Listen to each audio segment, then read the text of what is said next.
Hello and welcome to Gravitas Plus. I'm Palki Sharma Upadhyay. Our world is at war. The man waging it is Vladimir Putin. He's the president of Russia. For the longest time, Putin kept the world guessing. Will there be war in Ukraine? Will there not be a war in Ukraine? Then one morning, he decided to shock the world. He invaded Ukraine and dared the world to stop him. If you interfere from outside, you will face consequences, he said. Consequences greater than any you have faced in history. Where does Putin get this nerve from? In 2008, he sent troops to Georgia. In 2014, he annexed Crimea. It's 2022, and Vladimir Putin has single-handedly put Europe in a spot. He has launched a multi-frontal attack on Ukraine. People are calling Putin the new Hitler, the Nazi dictator who wanted to unify Greater Germany. So he sent Nazi troops in the area between the Third Reich and the Sudetenland region in Czechoslovakia. It was home to many German-speaking communities, just like Donbass is home to many Russian-speaking communities. Putin, too, is following Hitler's playbook. He wants to unify his motherland, so he has sent tanks and troops to Ukraine. He has invaded a European country in the year 2022. Again, where does Putin get this nerve from? Putin's grandfather worked as a cook for Joseph Stalin, but that's actually irrelevant here. Experts believe Putin picked his dictatorial traits from a former boss. Putin was once the deputy mayor of St. Petersburg. His boss was the city's mayor. His name was Anatoly Sobchak. Putin admired him and is said to have subconsciously picked his traits. Today, Putin's authoritarianism is out in the open. Ukraine says parallels between Putin and Hitler are not a meme anymore. They are Ukraine's reality. You see, if we have to understand the war in Ukraine, we must first understand Vladimir Putin, the man who is pulling the strings of this war. What's in his mind? What has shaped his life? So where do we start? You would know that Vladimir Putin was once a KGB agent. KGB was a Soviet spy agency. When Putin was training for it in 1975, his trainers found out a flaw in the young man. They said Putin had a diminished sense of danger. In other words, what may seem dangerous to you and me may not seem dangerous to Vladimir Putin. He acknowledges this in his biography. He says back in his KGB days, a negative trait often ascribed to him was his lowered sense of danger. The spy agency considered this a very serious flaw. Well, they were not wrong. Look at what's happening now. Putin's dangerous invasion in Ukraine. Which leader today would dare to send tanks into another country? Which leader would be unafraid of repercussions? Putin has been exhibiting this diminished sense of danger since his childhood. He was born in October 1952 in the Soviet city of Leningrad. His parents belonged to the working class. They lived in a Soviet-style apartment and shared the space with two other families. While most children picked up humble sports, Putin decided to pursue a martial art called Sambo. While most schoolboys dreamt of becoming a doctor or a fighter pilot or something glamorous, Putin dreamt of becoming a spy. He first set foot into the KGB headquarters when he was still in his teens. He graduated from the Leningrad State University in 1975 and went straight to join the KGB. He was posted in East Germany, where he mastered smokes and mirrors. Long before Ukraine, Crimea or Georgia, he wrote a campaign biography. It is based on one-on-one interviews. In one of these interviews, Putin recounts an incident from his university days. He says he was driving a car. His martial arts coach was with him.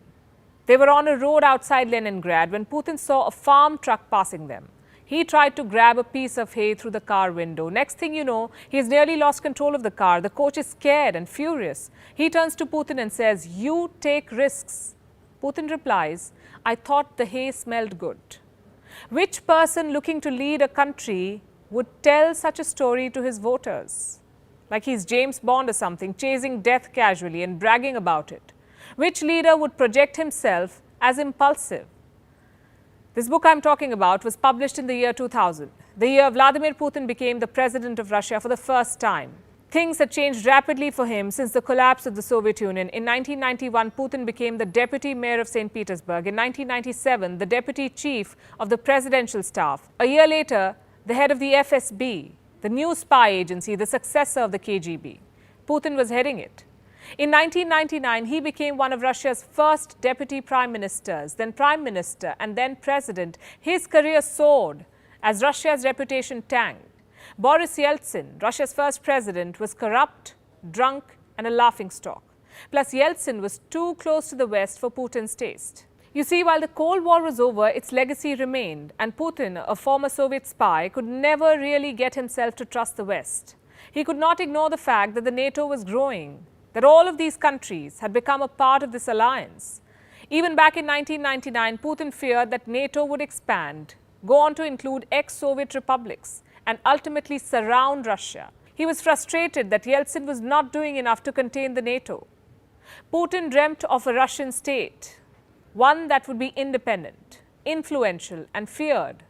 Chechnya gave him the opportunity to build that dream state. The region had broken away from Russia, and Chechen rebels had become a nuisance. In 1999, a series of blasts rocked Russia. More than 300 people were killed across several Russian cities. Putin was the prime minister. He began naming, shaming, and blaming Chechens on live television. He started holding regular press briefings. He would whip up nationalistic emotions, call Chechens mad dogs. Putin vowed to avenge the blasts. Soon his approval rating soared from 2% before the bombings to 45% after them. Reports then emerged that Putin may have faked these bombings, that KGB agents could have planted the bombs. Why would they do that? To help Putin's popularity. Russia, of course, quashed this theory and went to war with Chechnya. At least 80,000 people were killed, and Chechnya was brought back to Russia. Instead of gloating, Yeltsin suddenly resigned. He named Vladimir Putin the country's acting president. It was New Year's Eve, 31st of December 1999. Putin was married to a former flight attendant. She had no idea her husband was becoming the president of Russia. Putin had known about this for days, but he never told his wife. He did not tell her he would be the next president. That's how secretive Vladimir Putin can be. Reports say the Russian parliament had no clue about his plans of invading Ukraine either. Yes, he asked for permission to send troops to foreign lands, but the lawmakers never thought he would actually attack Ukraine. In fact, Putin never even needed that permission. He's the commander-in-chief of the Russian armed forces. He can send troops wherever he likes. So going to the parliament was a stunt. And Putin likes stunts. He once dived deep into the Black Sea, came up with 2 ancient Greek urns. Putin said he fetched the relics from the floor of the Black Sea. It was later revealed the show was staged. We have seen Putin fishing, arm wrestling, posing bare-chested, riding a horse, a Harley-Davidson, showing off his butterfly skills in water, co-piloting a jet, attaching a satellite transmitter to a tiger, hunting. It seems Putin can survive the wild better than Bear Grylls. Putin is talented.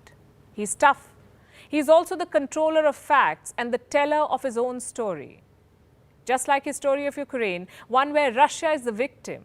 The people of Donbass are victims, and a democratically elected government in Kiev is full of Nazis. So Putin has decided to send troops on a denazification mission. Buildings have been flattened, innocent civilians have been killed. Why? Because the Russian president thinks Ukraine and Russia are one, and he does not let anything come between him and his motherland, even if that means keeping secrets from his wife or not attending to his daughter. That's another story. It is said that when Putin was the mayor of St. Petersburg, his daughter met with an accident. She was injured. He was at work. So he sent his deputy to attend to the little girl. That's Vladimir Putin for you. He once refused to read a book by a Soviet defector. He said he did not read books by people who had betrayed the motherland. If you are looking to interpret the current war in Ukraine, try reading it from Putin's point of view. If you want to know what will happen next, try gauging it through Putin's eyes. He's a boy from a working-class family who climbed his way to the Kremlin and became the face of Moscow. He has the backing of powerful KGB officers. He has Russia's Richie Rich on his side. He has been in power for 22 years now. He has dragged Russia into many wars, meddled in the affairs of his neighbors, be it Belarus or Azerbaijan. He has locked up oligarchs who did not align with him, silenced critics who challenged him. Putin has poisoned Russians abroad. He has cracked down on the LGBTQ community at home, tamed the media, and recently arrested those protesting the war in Ukraine. And Ukraine may just be the start. A 2020 vote made Vladimir Putin Russia's president for life. In the last 14 years, he has gone to war thrice. He will remain in power until 2036. That's 14 more years and 13 more Soviet republics to go.